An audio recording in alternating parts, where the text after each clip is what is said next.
Драги браќи и сестри, за слава на Господ Исус Христос, ќе започнеме ова утринска неделна богослужба со песната број 38. Песна број 38. Господи, во Твојот храм радосно доаѓаме и со песни фалбени сите пак сме здружени. Сите пак сме здружени. Целата песна.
Твојот збор поучува, многу тајни открива. Слава на Господ за тие прекрасни песни. Сега Ве замолам да се помолиме. Господи Боже и Татко наш небесен, со радост доаѓаме во храмот Твој, за да се сретнеме првенствено со Тебе и еден помеѓу друг како браќа и сестри. Господи, да го слушаме гласот Твој, кој што открива многу тајни. Словото Твое, кој што е толку многу длабоко, кој што стално има нешто да ни открие и да ни каже. Господи, помогни на нашите срца да бидат отворени за Твоето Слово, да бидеме спремни да го слушаме Твојот глас и да Ти благодариме за се што си сторил за нас до сега. Ти, Господи, не оставаш. Ти си наш Татко Небесен. Ти се грижиш за нас, Господи. Ти се грижиш за полските цвеќиња и птиците небески, а камоли повеќе, колку повеќе за нас. Фала Ти, Господи, на вистина чувствуваме и гледаме секојдневно како Ти ни дава сила. Еви сега си ни дал сила и можност да дојдеме овде, да се собереме пред Тебе, со искрени срца, да сакаме да не поучуваш. Твојот дух да не обедини, Твојот дух да не исполни, да ни ги отвара духовните очи, за да може да го гледаме она што до сега може би не сме го видели. Благослови, Господи, сите браќи и сестри по целиот свет, секаде каде што има христијани, деца Твои, нановородени. Ти ги знаеш сите по име. Ти знаеш, Господи, секаде каде има проблеми. Во светот има и неверија многу, и прогонства кон христијаните. Се молиме за тие кои што се прогонувани, Господи, во Африка, каде што навистина имаат проблеми. Господи, Ти стави рака таму. Заштити ги невините браќа и сестри. Се оставаме, Господи, во Твоите раце преку оваа богослужба, за да можеме да се поучиме од Твоето Слово. Во името на Господа Исуса Христа, биди со нас. Амен.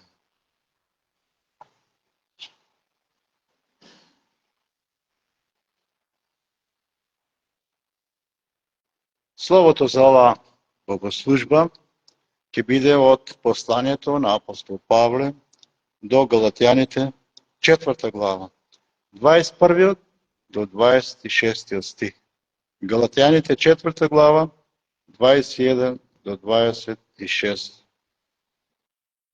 Кажете ми вие што сакате да бидете под законот.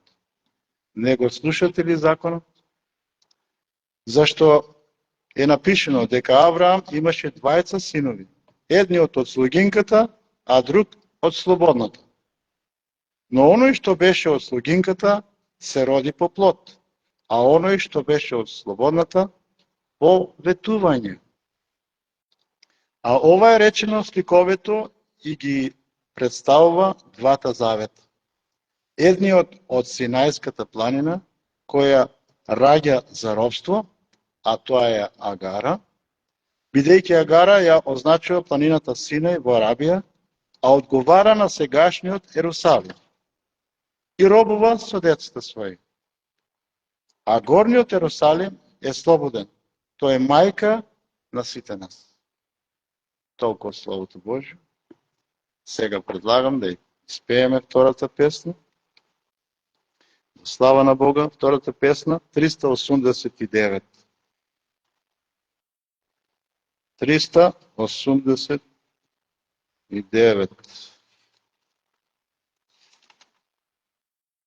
Срцата да ни се полни со радост, благодарност, зашто Татко наш небесен своји деца не вика. Весели сме, сончев ни е секој ден. Со убавени, окружени сме, нека се веселиме. Целата песна.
Нека да се веселиме, се разбира во Господа. По милоста Божја, пак ќе продолжиме со проучувањето на послањето на апостол Павле до Галатјаните. Тој вели, кажете ми вие што сакате да бидете под законот, не го слушате ли закон? Мојсе напишал 5 книги и тие се викаат закон. Но Павле вели, ајде да почнеме од прва книга Мојсеева. Вие што сакате да бидете под законот и постојано се повикувате на него, Слушнете сега што вели законот. Да се биде во Христа и под законот во исто време не е возможно.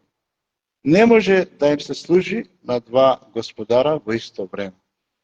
Ако сакате да му служите на законот, тогаш треба да го извршувате целиот закон, од почеток до крај. Законот бара совршена послушност, за да може некој да се спаси преку него. Во него нема милост, туку проклетство. Во Галатјаните 3:10 читаме: проклет да е секој кој не исполнува постојано се што е напишано во книгата на закон. Не може и закон и милост. Или е едното, или е другото. Не може спасение по милост, а посветување преку закон. Тоа не е можно. Тоа е негирање на милоста, негирање на Голгота. Кажете ми вие што сакате да бидете под закон. Дали знаете што бара законот од вас? Бара невозможни работи. И затоа законот не може да му даде спасение на никој. Ако можеше, тогаш Христос немаше потреба да доаѓа и да страда. Законот е свет, праведен, духовен. Тој не осудува, ни го покажува гревот, за да бараме спасение во Христа, по милост. И порано во претходните глави, Павле зборуваше за законот и за Авраам, а сега повторно се враќа на Авраам. Зашто е напишено дека Авраам имаше двајца синови. Павле го цитира Светото писмо, како што Христос го цитираше Светото писмо, кога беше искушаван од ѓаволот во пустињата. И му велеше: пишено е, пишено е, пишено е. Така и Павле, како слуга Божи, кој верува во Словото Божјо, вели зашто е напишено. И кажува што е запишено за Авраама. Во Галатјаните 3:6 го кажува дека спасението е по вера без дела на законот. Во Галатјаните 3:7 вели на новораѓањето е преку вера. Во 3:8 Евангелието им е понудено на сите луѓе. Во 3:6 до 17 Евангелието било дадено 430 години пред да се даде закон. Авраам бил спасен преку тоа Евангелие. И тоа Евангелие било комплетно совршено и ништо не требало да му се додава. Законот бил само додаден и ништо не можело да смени. Патот за спасението си останал ист преку вера. И пето, темелот за спасението е едноставно верување на Божјото ветување. Луѓето од Стариот Завет се спасувале преку вера во ветувањето дека ќе дојде Христос, Месијата. До сега тоа беше кажано во врска со спасението и со Авраама. Сега дава историски податоци за Авраама. Авраам имаше двајца синови, едниот од слугинката, а другиот од слободната. Првиот син бил роден од слугинката и се викал Исмаил, а вториот син бил од слободната, законската жена, и се викал Исак. Во тоа време робовите немале право на наследство. И Агара не била слободна, но била робинка. Таа морала да го прави она што ќе каже господарката Сара. Сара не била робинка, она била во брак со Авраама на законски начин. Синот на Агара се родил по тело, а синот на Сара се родил по ветување. И сега Павле отстапува од вообичаеното еврејско тумачење или толкување на Светото писмо. Па вели: но оној што беше од слугинката се роди по тело или по плод, зависи од преводот, а оној што беше од слободната по ветување. Што значи тоа по тело и по ветување? И двајцата се синови Авраамови, тогаш во што е разликата? Кога вели по тело, не мисли на физичко по тело, физички по тело, по природен начин. Исмаил се родил на физички и на телесен начин. Таткото бил Авраам, мајката била Агар. Сакал да каже дека Исмаел е роден по неверство. Многу е важно да сватиме што е тоа по тело. Многу порано, кога го повикал Бог Авраам да излезе од својот роден крај, го извел една вечер надвор и го изведе надвор и му рече: погледни на небото, изброј ги звездите ако можеш да ги изброиш. И му рече: толкаво ќе биде потомството твое. И му поверува Авраам на Господ и тоа му се засмета за праведност. Прва Мојсеева книга 15:5-6. Авраам не се посумневал во Божито ветување, туку му поверувал искрено од срце. Сара, неговата жена, била неплодна, неродкиња. Поминало многу години, односно 10 години, откако Бог му ветил дека од него ќе направи голем народ.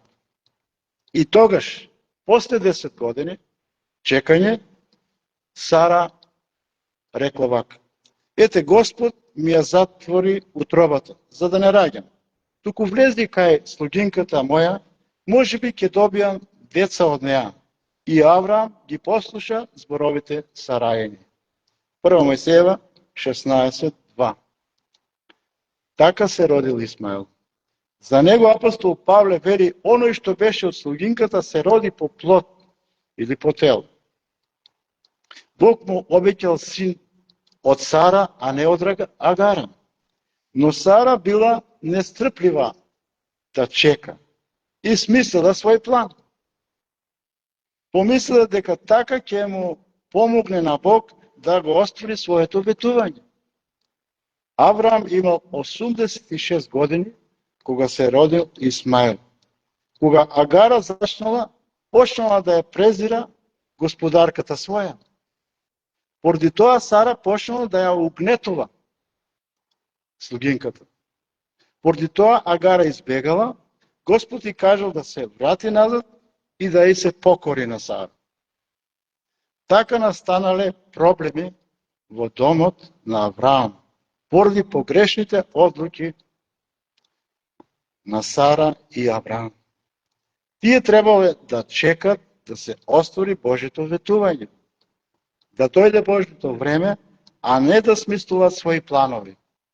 Направиле нешто што Бог не им кажал да го направат. Така ќе се родат проблеми и неволи и во нашите семејства, ако правиме нешто што не е по Божјата воља и по неговото ветување. Ако ги земеме работите во животот во своји раце, ние да ги решаваме, без да ја бараме Божјата воља, тогаш си нанесуваме неволи на себе и на другите околу нас. И во Римјаните 9 глава, 6-9, Павле објаснува за тоа кои се деца по тело, а кои по ветување. А не е можно зборот Божи да не се оствари. Бидејќи не сите што се од Израелот се израелци, ниту се пак сите семе Авраамот, затоа што се негови чеда. Но речено е: од Исаака потомството ќе се нарече со твое име. Односно, не чедата на телото се чеда Божи, туку чедата на ветувањето ќе се признаат како потомци. Бидејќи зборовите на ветувањето се овие: во тоа време ќе дојдам и Сара ќе има син. Бог дал ветување за Сара, не за Агара. Тие требало да чекат да се оствари Божето ветување. Само да чекат, стрпливо. Има две врсти на деца. Деца кои се раѓаат по тело и деца кои се раѓаат по ветување. Ова требало да го знаат евреите, кои мислили дека се деца Авраамови по тело, па така и по автоматски се деца Божи, духовни деца Божи. Не сите луѓе се деца Божи, што се родени, например, во христијанска фамилија. Деца Божи се само оние кои што се наново родени од Бога и се во Христ. Само оние што му веруваат на Бога, како што му верувал Авраам, се деца Божи. Многу е важно да се подпираме на Божите зборови. Библијата ни вели во Изреки 3 глава 5 до 7. Надевај се на Господа од се срце и не се подпирај врз твојот разум. По сите твои патишта размислувај за него и тој ќе ти ги покаже твоите патеки. Не сметај се за мудрец. Имај страв од Господ и бегај од злото. Ете, така не советува Библијата. Ниту еден ден не би требало да го почнеме без Господа. Секој утро би требало да го бараме Божито водство преку денот. Треба да го молиме Бога за мудрост, за водство, за заштита. Луѓето секогаш грешат кога донесуваат брзи одлуки. Ако не се молиме, тоа значи дека не му веруваме на Бога. И дека мислиме дека сме мудри и без Господ. Така Сара помислила кога му ја дала Агара на Авраам. Така и ние правиме кога донесуваме брзи одлуки, без да бараме водство од Бога. А и кога бараме Бог да не води и да ни даде одговор на некоја наша молитва, потребно е трпение. Да чекаме на Божиот одговор. И тогаш, додека чекаме, тогаш ѓаволот најмногу напаѓа. Тогаш тој не тера да направиме нешто што е спротивно на Божјата волја. Додека Бог подготвува благослов за нас, ѓаволот подготвува негово решение, за да не го добиеме Божиот благослов. Во книгата на пророк Авакум читаме што му кажал Бог на пророкот, кога чекал да доби одговор на неговата молитва. Ми одговори Господ и ми рече: запиши го видението и одбележи го на плочи јасно, та оној што ќе чита да може да го прочита. Зашто видението се однесува на определеното време. Тоа зборува за свршетокот и нема да излаже, па и ако се забави. Чекај го, зашто ќе најде, нема да се забави. И ете, гордата душа ќе пропадне, а праведникот ќе живее преку верата. Авакум 2:2-4. Оној што му верува на Бога, тој ќе чека на Божето влетување, па макар и да се забави. Бог неколку пати му потврдил на Авраам дека ќе го благослови и ќе му даде син, од кого ќе излезе голем народ. За Бога ништо не е невозможно. И знае се однапред. И тој ветен син го добил кога тој имал 100 години, а неговата жена 90 години. И кога се родил Исак, се јавиле проблеми во неговиот дом. Исмел се подсмевал на Исаак, пише во 1 Мојсеја 21:9. А за да има мир во куќата, имало само едно решение. Агар и низиниот син морале да заменат на друго место, затоа што синот на оваа робинка не бива да стане наследник со мојот син Исаак, кажала Сара, 1 Мојсеја 21:10. Потомците на Исаак се израелци, а потомците на Исмаил се арапи. И тие арапи сакат да живеат под исти шатор со Израел, затоа што се деца Авраамови. Авраам не сакал да се разделат, но Бог му кажал: нека не ти е криво заради детето и робинката. Се што ќе ти рече Сара, послушај го гласот нејзин, зашто по Исак ќе произлезе потомството твое. А и од синот на робинката ќе издигнам народ, зашто тој е семе твое. 1 Мојсеја 21:12-13. Тоа се два народа, но не може да живеат заедно. Така ќе биде се додека не дојде Господ Исус Христос на земјата. На почетокот тоа било фамилиарен проблем, кој се појавил поради неверство. а денеска е голем национален проблем. На местото каде што порано бил Соломониот храм, арапите го изградиле џамијата со позлатена купола во 7 век, кога бил освоен Ерусалим од нив. На тоа место се верува дека Авраам го жртвувал Исак. Тоа нас не учи да бидеме стрпливи и да чекаме на Бога на Неговото ветување. Ништо не треба да правиме без вера и во согласност со Господа. Да се пазиме од грев, да не ги земаме работите во своји раце. Да не примаме совети од безбожни луѓе, па и од оние што се нарекуваат христијани, ако не постапува според зборовите на Господа. Инаку ќе си нанесеме големи проблеми во живот. Господ Исус Христос, додека бил на земјата, бил совршено послушен на својот Отец. Ништо не правил без да биде во склад со волјата на Отецот. Еве што вели тој во Јована 8:29. Оној што ме прати е со мене. Отецот не ме остави сам. Оти секогаш го вршам она што му е угодно. Господ Исус Христос е совршен пример за нас. Како што Он се доверувал на Бога Отецот во се, така и ние треба да правиме. Да му се доверуваме на Бога целосно, да не го губиме трпението. Он ќе го исполни своето ветување, нема да задосне. Се ќе си дојде во свое време.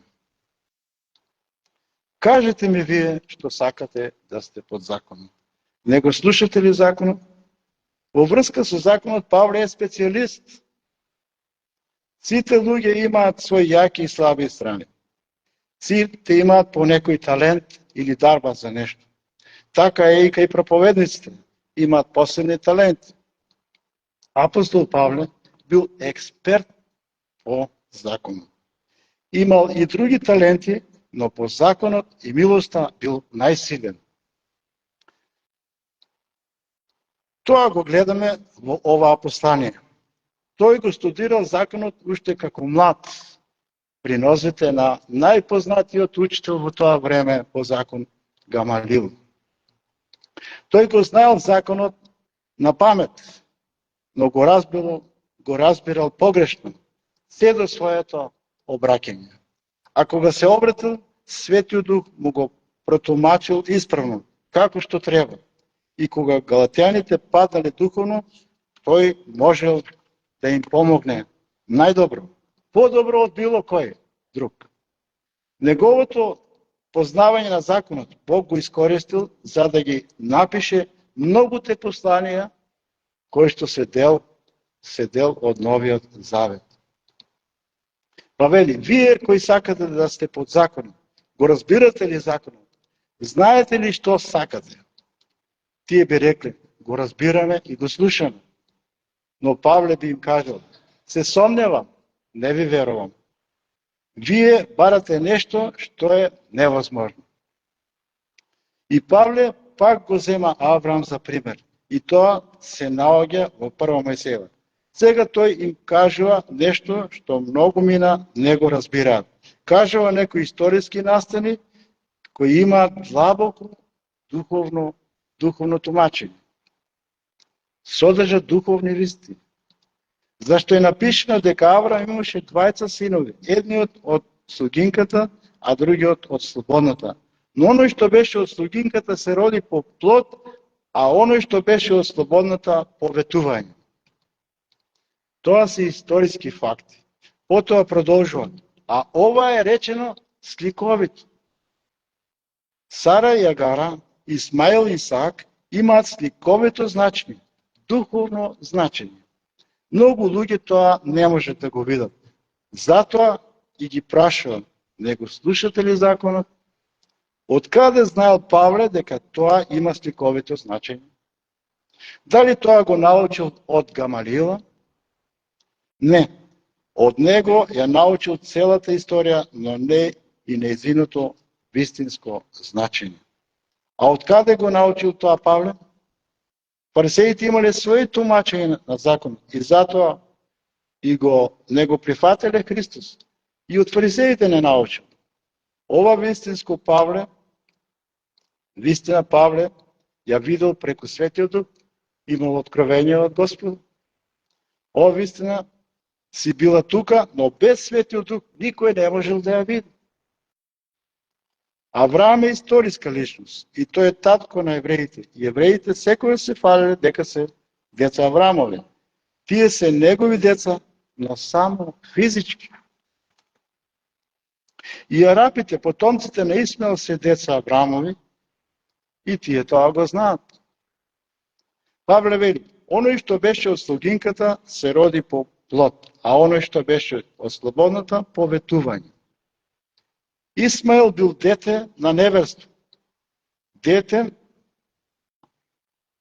по идејата на Сара, а не по планот Божи. Сара го навела Аврама на тоа, исто како што Ева го навела Адама да јаде од забранетото дрво во рајот. Сара мислела дека Исмаел ќе биде незиното дете, но тоа не испаднало така. Авраам требало да чека да му се роди Исак, како што му ветил Бог. Павле продолжува. Ова е речено сликовито и ги представува двата завета. Едниот од Синајската планина, која раѓа за робство, а тој е Агара, бидејќи Агара ја означува планината Синај во Арабија, а одговара на сегашниот Ерусалим и робува со децата своји. Двете жени символизираат два завета. Сара символизира завет на Евангелието и милост, Агара завет на дела, а тоа е законот. Децата на законот се оние кои се раѓаат по тело, а децата на милоста се тие што се раѓаат по ветување и по дух.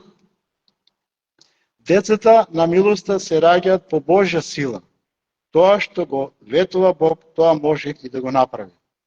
Тука не се вклучени телесните сили и манипулации. Требало да поминат 25 години за да се роди ветинот Исаак. Он е роден од Авраам и Сара. Авраам представува вера, а Сара благодат.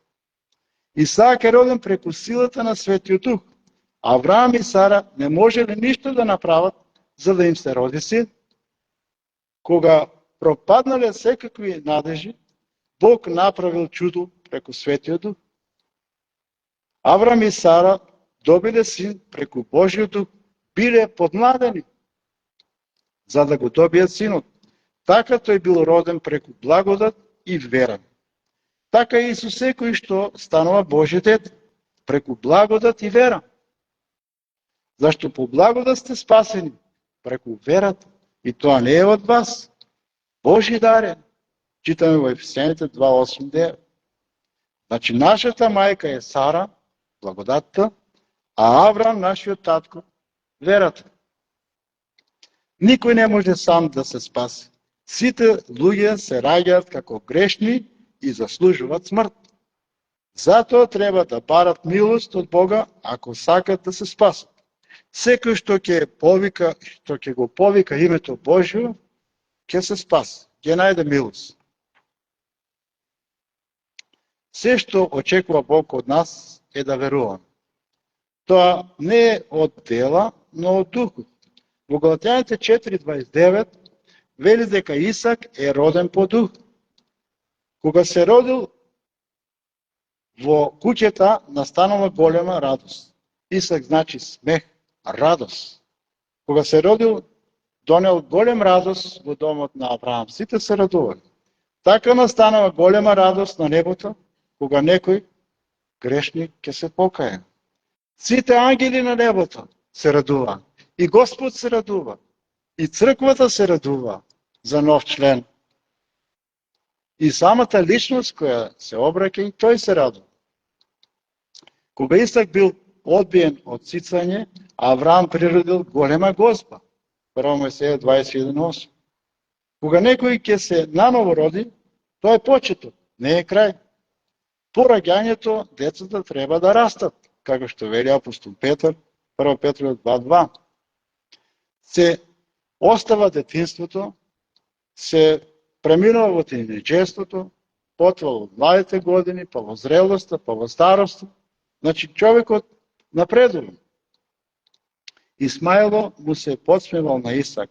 Сара тоа не можела да го гледа и побарала од Аврама да ги истера робинката со нејзиниот син.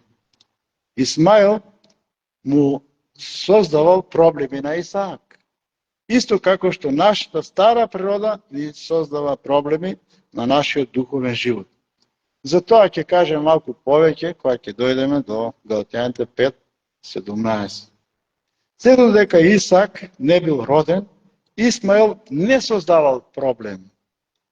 Нема таков закон кој може да го контролира Исмаил, а на Исака не му требало закон. Како што има контраст, спротивставност меѓу децата на законот и децата на милоста, така има контраст меѓу законот и милост. Законитата и права жена на Авраам била Сара, а потоа дошла Агар. Во почетокот Бог работел со луѓето по благодат. Уште во Едемската градина, кога Адам и Ева сгрешиле, за да ги спаси, Бог работел преку благодат. Кога се грешиле, Бог заклал јагне и од неговата кожа им направил облека на нив. И тогаш не им дал закон, како пат за спасение, но им дал ветување, дека ќе дојде потомокот на жената, кој ќе ги спаси. Со Израел Бог почнал исто така со милост и благодат, а не со закон. Кога ги избавил од Египет, ги избавил по благодат, по милост, затоа што сакал, а не по закон. Тогаш законот уште не бил ни даден. Законот бил додаден покасно во пустињата, затоа што не знаеле да ја ценат милост. Затоа требало да бидат обуздани, за да не грешат и да им се дефинира гревот, и да се научат да ја ценат милост. Кога законот ја одригал својата улога, бил отстранен. Тоа биле сите тие церемонии што биле слика на Христос. Агара била слугинка. Во Галатјаните 4 апостол Павле ја нарекува 5 пати слугинка или робинка. Сара била слободна, она никогаш не била робинка. Агара била робинка, така и законот е даден како слуга. Зошто е пак даден законот? Тој се додаде поради престапите, додека не дојде семето, а тоа е Христос, вели апостол Павле. Да покаже дека нема друга надеж освен Христос. Законот никогаш не е одреден да биде мајка. Мајка која ќе раѓа духовни деца. Тоа не може да биде. Кога Авраам ја зел Агара за жена, тоа не било по Божја волја. Тоа било резултат на Сариното и Авраамовото нетрпение и неверство. Агара пробала да го направи она што можела да го направи само Сара. Сакала да ја замени. Само Сара можела да го роди ветеното дете, а не Агар. Законот не може да даде вечен живот.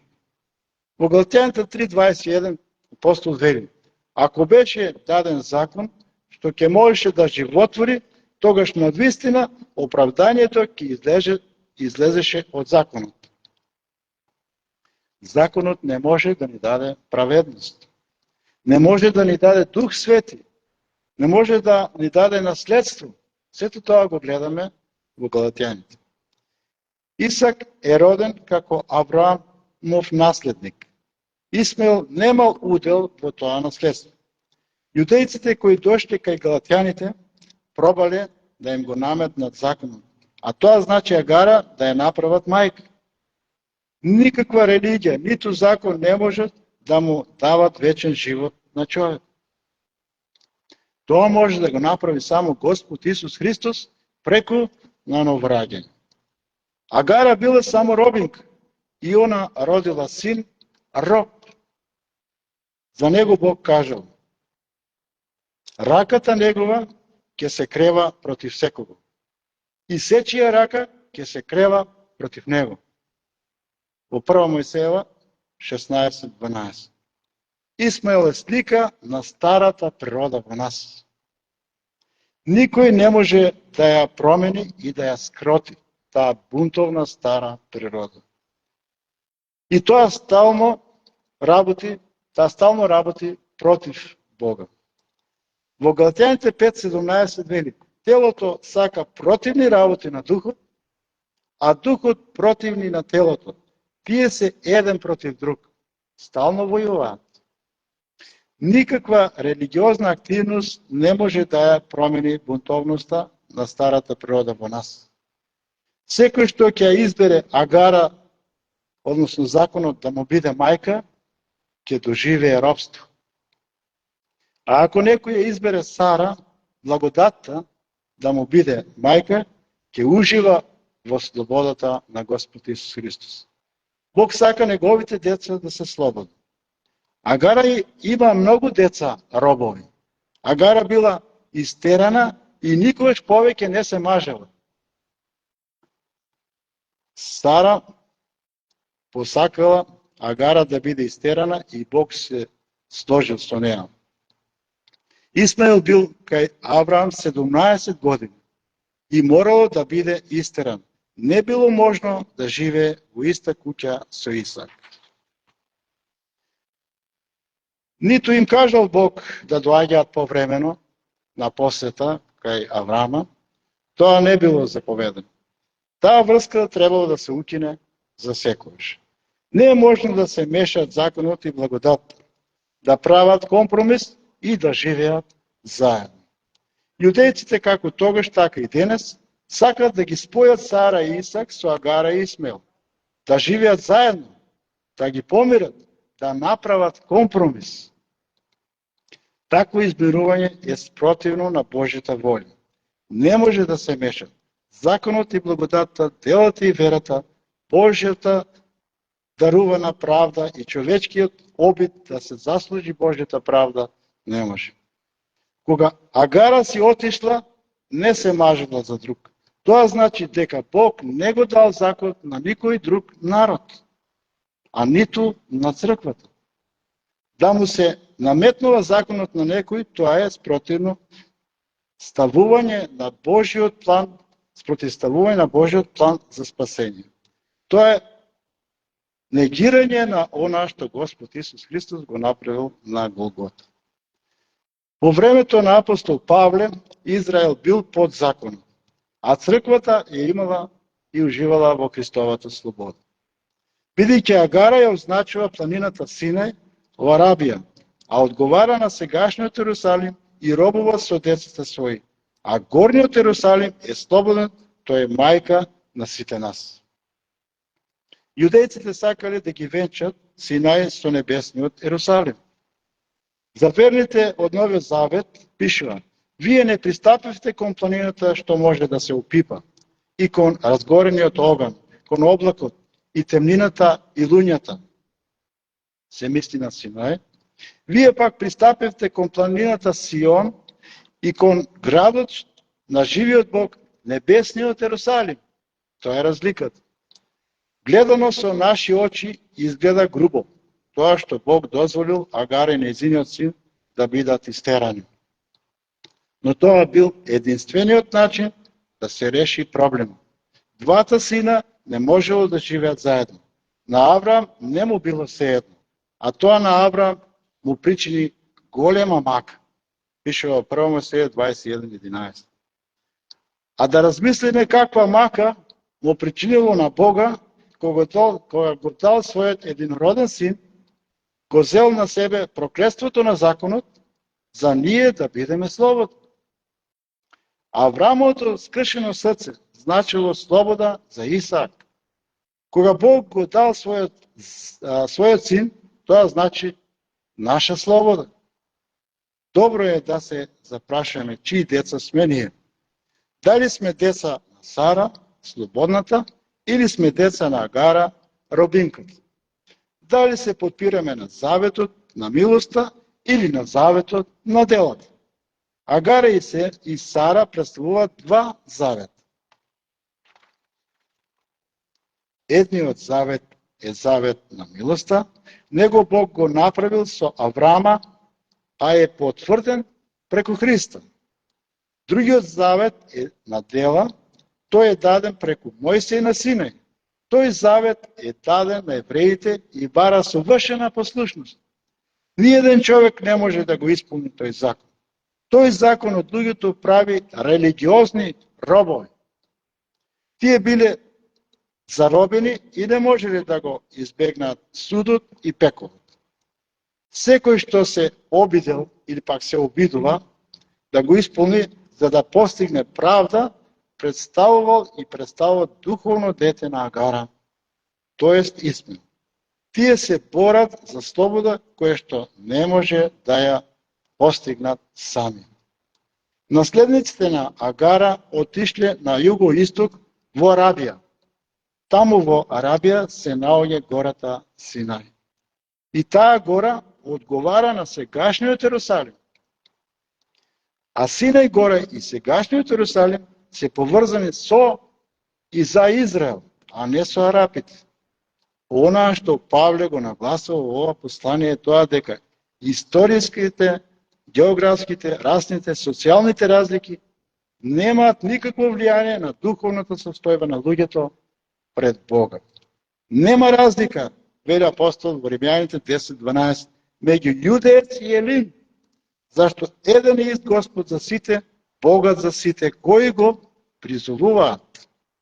Сите луѓе имаат пристап кон Бога, ако доаѓаат преку заветот на милоста во Христа. Сите луѓе се раѓаат како деца на Агар, робови, а оние што се духовни деца на Сара се слободни деца. Тие се спасуваат преку вера во Христа, кој што е семе Авраамов. Светиот Дух не ослободува од законот и од гревот и не оспособува да живееме по Божјата волја, откако сме го прифатиле Христос за наш Спасител и Господ. И уште неколку стихови за подсетување кои се духовните вистини. Во Галатјаните 3:9 читам: и така оние што веруваат се благословени заедно со верниот Авраам.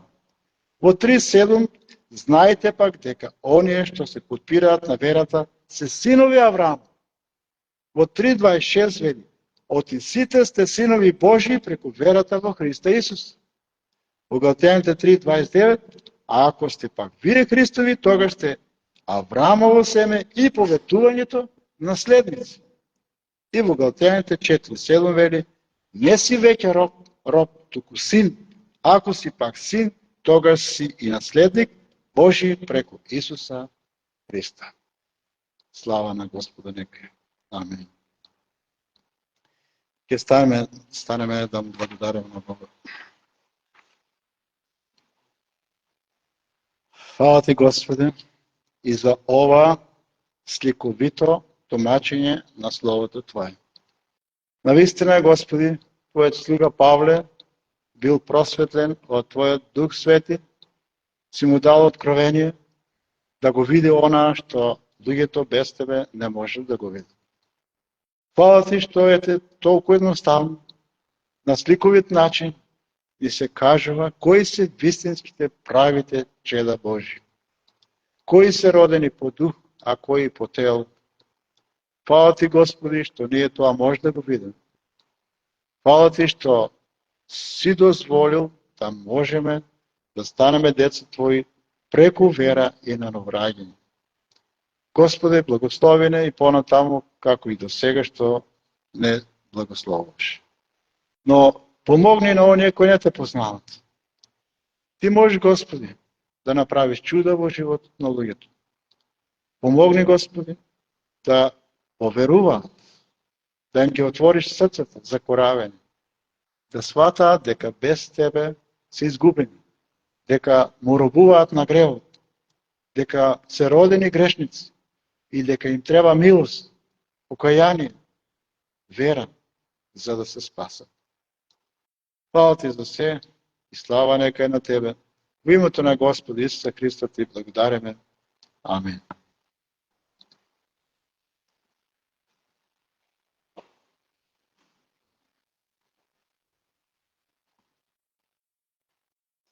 Последната песна за ова богослужба е песната 324.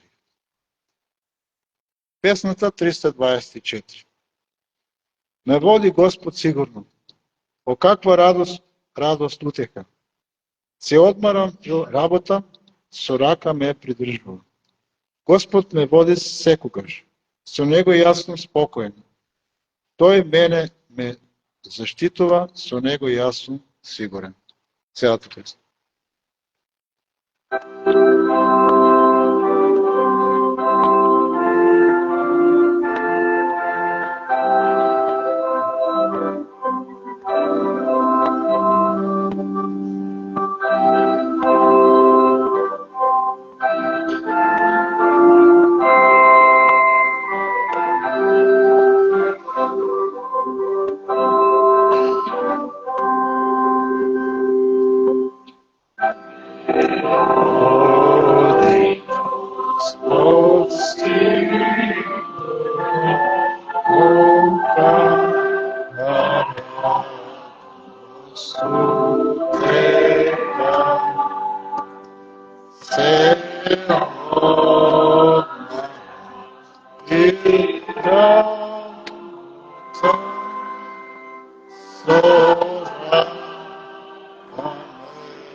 Сега децата ќе кажат стихче.